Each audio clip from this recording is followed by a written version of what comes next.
이 말씀 속에 보면 예수님이 성전에서 나와서 베다니로 가십니다. 베다니로 가시면서 이제 거기서 이제 유하시고 그 다음에 일어나서 나와서 다시 예루살렘으로 가십니다.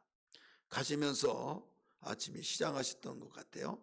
그 무화과 나무를 이제 잎사귀가 무성하니까 열매가 있을 것 같다 해서 가서 봤더니 무화과 나무 잎사귀만 있고 열매가 없더라 이거예요. 그래서 무화과 나무에게 아주 명령을 합니다. 다른 말로 말하면 저주를 하셨다 이렇게 말하죠. 우리 19절 말씀 보면 길가에서 한 무화과 나무를 보시고 그리로 가사 잎사귀 밖에 아무것도 찾지 못하고 나무에게 이르시되 이제부터 영원토록 내가 열매를 맺지 못하리라 하시니 무화과 나무가 곧 마른지라. 무엇 때문에 이렇게 예수님이 무화과 나무를 마르게 했습니까? 바로 열매가 없어서 그랬다 이거예요. 그리고 그런 말을 하셔서 이사가의 여기서 제자들이 자세히 봤더니 뿌리채 말라버렸다는 거예요. 그래서 20절에 제자들이 보고 이상히 여겨 이르되 무화과 나무가 어찌하여 곧 말랐나이까 하면서 죽었다는 것을 보고 이야기해 줬죠. 예수님이 거기에 대해 답변하시기를 내가 진실로 너에게 이르노니 21절에 그렇게 말하죠. 그냥 농담으로 말씀하신 것이 아니라 진실로 이르노니 너희가 만일 너희가 믿음이 있고 의심하지 아니하면 이 무화과 나무에게 된 일만 있을 뿐만 아니라 이 산을 들려 바다에 던져져라 하여도 될 것이다 하면서 너희가 기도 외에는 어떤 무엇이든지 너희가 기도할 때 무엇이든지 믿고 기도한 것은 다 받을 것이다 이런 말씀을 하셨어요. 자, 오늘 우리는 여기에서 왜 이 무화과 나무를 저주하셔서 마르게 했는가? 첫째는 열매가 없었기 때문이다 이 말씀이에요. 우리 마가복음에 보면 무화과 나무의 열매 때가 아니다 이렇게 말을 합니다. 열매 때. 그럼 열매 때가 아닌데도 불구하고 열매 때를 맺지 않았다고 저주하면 누가 잘못이냐? 예수님이 그 열매 때가 아닌데 열매를 맺지 않았다고 저주한다고 한다면 예수님이 잘못한 것이냐 아니냐 이렇게 생각할 수가 있어요. 그런데 열매 때가 아니라면 시장에 대해서 무화과 나무를 거기에서 열매를 찾으려고 하지도 않겠죠. 열매 때라고 한 것은 우리가 무화과 나무의 그 상황을 알아야 합니다. 무화과 나무는 1년에 열매를 2번 맺어요. 그래서 다 따고 난 뒤에 그 다음에 남겨둔 것이 있습니다. 남겨두고 그 다음 사철로 오늘 우리나라 같이 겨울에 잎사귀가 다 죽고 그게 아니라 거기는 이 지역이 북부 지역이 아니라 거기에 예루살렘의 성이니까 중부예요. 이때 무화과 나무가 열매 때가 아니더라도 선과실이라고 있는 겁니다. 선과실. 그래서 이 선과실은 반드시 거기에서 이 무화과 정확하게 최고의 수확기 전 아주 수확이 최고 많이 나올 때다. 그게 아니라 언제든지 무화과 나무의 때가 아닐지라도 무화과 나무는 그 열매가 있다 이거죠. 한마디로 부스러기라도 있다 이거죠. 그 부스러기라도 있고 그 새들이 와서 먹으라고 남겨놓은 것도 있고 그런데 그것마저도 없다 이거죠. 그럴 때 저주하셨다. 오늘 우리는 나무에게는 열매가 있어야 하는데 열매를 맺지 못하면 하나님께 영광을 돌리지 못한다 하는 것을 여기서 잘 배울 수가 있는 겁니다. 우리에게 풍성한 열매의 철이 있지만은 기본적으로 열매를 가지고 있는 것이 우리 인간이에요. 그래서 이 전성기라는 말이 있잖아요. 전성기. 우리 인생의 전성기. 아주 물불 가리지 않고 열심히 일하고 정말 최고의 몸값도 비싸고 그런데 그 전성기를 지나든지 전성기가 되지 못했든지 그래도 반드시 전성기와 같이 몸값이 비싸지 않지만 기본적인 건 있다 이거죠. 무화과 나무처럼 무화과 나무 수확의 때가 아니라고 해서 하나도 없는 것이 아니라 사람이 전성기 시대만 돈 벌고 전성기 시대는 아니면 돈을 하나도 못 번 것이 아니라 기본적으로 거기에 열매가 있는 것이다. 이걸 알아야만 됩니다. 예수님이 이런 말씀하셨어요. 포도나무 비유속에서 요한복음 15장 8절에 열매를 많이 맺는 가지는 그대로 남겨주고 아버지께서 영광을 받으실 것이요. 열매를 많이 맺는, 열매가 얼마나 있느냐, 열매에 비례해서 영광을 받으신다.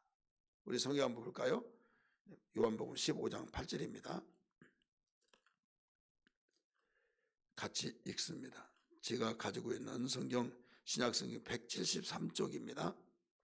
173쪽 8절, 너희가 열매를 많이 맺으면 내 아버지께서 뭐라고 그랬어요?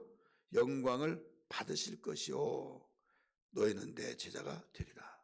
그래, 열매 맺지 아니한 나무는 유익이 없다 이거죠. 잘라버려야 된다 이거죠.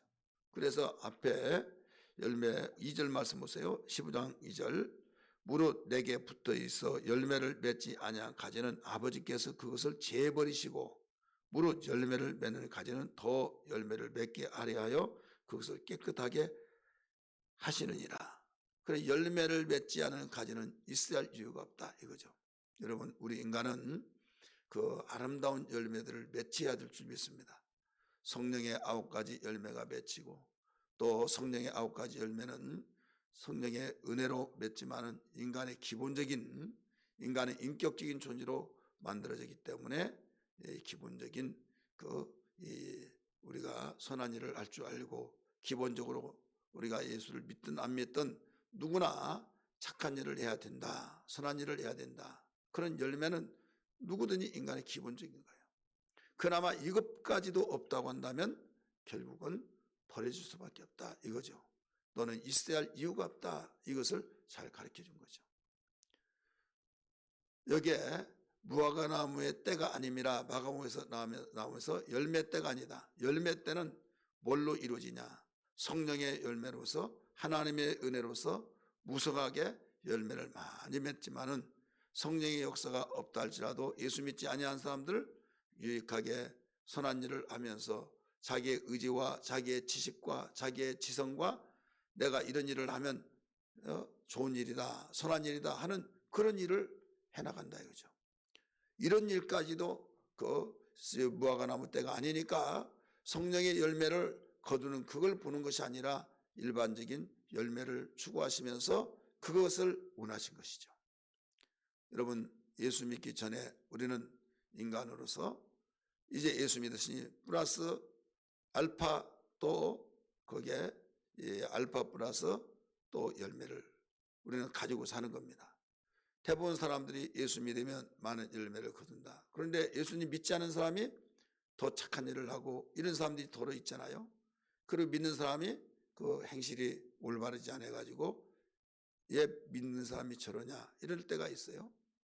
그렇기 때문에 하나님께서는 그 영광을 받으신 것이 열매를 통해서 받는데 우리에게는 플러스 알파를 주셔서 사람들이 예수님 믿지 않은 사람이 아무리 날고 뛰더라도 성령의 열매를 맺을 수가 없어요. 기본적인 인간으로서 가지는 그런 열매를 맺을 수 있지만은 예수 믿는 사람에 한해서만 성령의 열매를 맺을 수 있죠. 무화과나무를 우리가 비추면서 이와 같이 기본적인 열매까지 없다고 한다면 내가 너를 두어야 할 이유가 없다. 그래서 여기에 무화과나무를 저주하시고 바르게 하셨다 하는 것을 볼 수 있습니다. 두 번째, 오늘 본문에서 일러주신 것은 뭐냐면 무화과나무 주님이 영원토록 사람에게서 따먹지 못하게 될 것이다 했을 때 이상히 여기서 봤더니 말랐다. 시자들이 예수님께 물어봅니다. 어찌하여 이렇게 마르게 하셨습니까? 할 때 주님이 믿음과 기도를 가르쳐 준 거죠. 믿음과 기도. 무화과나무가 마른 것을로 이상히 여기느냐? 내가 진실로 너에게 이르노니 믿음이 있는 자는 무화과나무가 마른 것 이것뿐만 아니라 이 산을 받으러 옮겨져라 하면 옮겨질 것이다. 그러면서 무화과나무가 마른 것을 이상히 여기지 말라. 그러면서 믿음에 대해서 논했다 이거죠. 우리 성경 말씀 봅니다. 21장 본문으로 마태복음 21장 몇 절 말씀 보신 거 하면 21절 시작. 예수께서 대답하여 이르시되 내가 진실로 너에게 이르노니 만일 너희가 믿음이 있고 의심하지 아니하면 이 무화과나무에게 된 이런 일만 할 뿐 아니라 이 산들어 들려 바다에 던져지라 하여도 될 것이요. 자, 느닷없이 무엇을 가르쳐주고 있어요? 믿음을 가르쳐주고 있죠. 이상이 이길 것 없다. 내가 너에게 진실로 말하지만은 믿음이 있는 가운데서 너희들이 생활하면 열매를 맺는다 이거예요. 믿음이 있을 때 열매를 맺는다. 앞에 부분 뭐 때문에 저주했다고 그랬어요? 시장에서 열매를 찾았는데 열매가 없을 때 무화과나무 나무를 마르게 했어요. 그래서 왜 그러냐고 했더니 믿음에 관하여서 설명을 하잖아요. 믿음이 있다고 한다면 이 무화과나무 열매 맺지 못해서 마르게 했던 이 일뿐만 아니라 산을 바다로 옮겨지라 하면 이것도 되어질 것이다. 그래서 왜 열매를 맺지 못하느냐? 지금 무화과나무는 나무로서의 열매지만 우리 인간은 그 하나님의 형상으로 지음받은 사람으로서 하나님이 찾은 열매를 맺어야 된다. 나를 따르고 나의 제자인 너희들은 세상 사람과 달리 반드시 너희들에게 열매가 있어야 된다 이거죠. 이 열매를 맺는 데는 믿음이 있어야 된다. 그리고 두 번째는 믿음과 기도가 있어야 된다는 거예요. 자, 22절 보면 너희가 기도할 때 무엇이든지 믿고 구하는 것은 다 받으리라 하시니라. 자, 무화과나무 열매 맺지 못했을 때 저주하셔서 말랐던 사건을 통해서 제자들에게 왜 말랐냐고 물어봤을 때 가르쳐 준 것이 열매를 맺는 방법에 대해서 가르쳐 준 거죠. 믿음과 기도를 가르쳐 준 거예요. 믿음은 뭡니까? 하나님이 가장 기뻐하시고 하나님이 원하시는 신뢰죠. 내가 너에게 말할 때 거기에 다른 토를 달지 말아라. 네 생각이나 이 환경이나 여건이나 현 시점에서 지금 흘러가고 있는 분위기 이런 걸 통해서 아닙니다. 지금 때는 아직 아닙니다. 이런 식으로 말하지 말아라. 믿음은 오직 우리가 다른 자를 믿는 것이 아니라 하나님 믿잖아요. 그래서 마가복음에서는 하나님을 믿으라 이랬어요. 하나님의 믿음을 소유하라 이런 말씀이에요.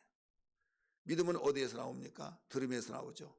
하나님 말씀을 잘 들을 때 설교를 잘 듣고 성경을 읽고 묵상하고 그럴 때 하나님이 나에게 말씀하심으로 아멘 아멘 고백하고 내가 순종하지 못한 건 주여 주여 하면서 회개하는 심정을 가지고 결단하고 그래서 순종해 나가면 씨를 뿌린 것과 똑같은 겁니다. 그럴 때 때가 되면 열매를 맺는다 이거예요. 그리고 기도를 또 강조했어요. 열매 맺으려면 기도는 무엇과 같으냐? 계속 농사질 때 그 전문가가 있고 귀농하면서 도시에서 시골로 내려가서 농사지는데 그 하면 뭐 다 되는 거지 하지만은 막상 해봤더니 안 되더라 이거죠. 왜 안 되느냐?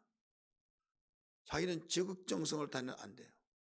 그래서 그 동네 사람한테 물어봤더니 고구마는 황토밭에 잘 되는 것이지 이런 땅은 안 된다. 이런 걸 가르쳐주고 또 그 토라는 물기가 있는데 되는 거지 메마를 때는 안 되는 것이다. 하면서 이 고추는 해가리를 해야지 계속 그 땅 마시면 안 되는 것이다. 이런저런 말을 다 일러주는 거예요.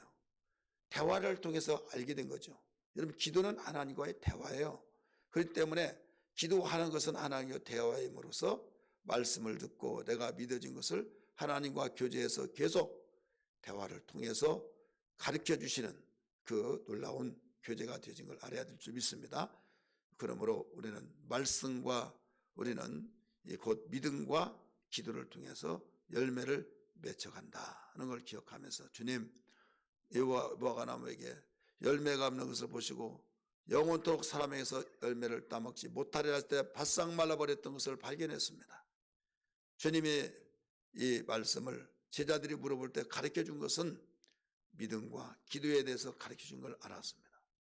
열매가 없으면 이렇게 있어야 할 이유가 없다는 걸 아시고 믿음과 기도를 통해서 열매를 많이 맺으라고 일러주셨사오니 저희들 하나님이 찾으시고 원하시는 믿음의 사람이 되게 하시고 믿음의 사람이 더 충만하게 되기 위해서 기도하는 삶을 통하여서 주님이 원하시는 열매를 내게 하여 주옵소서. 하나님의 은혜로만이 이루어질 수 있사오니 이런 나의 삶이 되게 해달라고 기도하는 아침 되기를 주의 이름으로 축원합니다.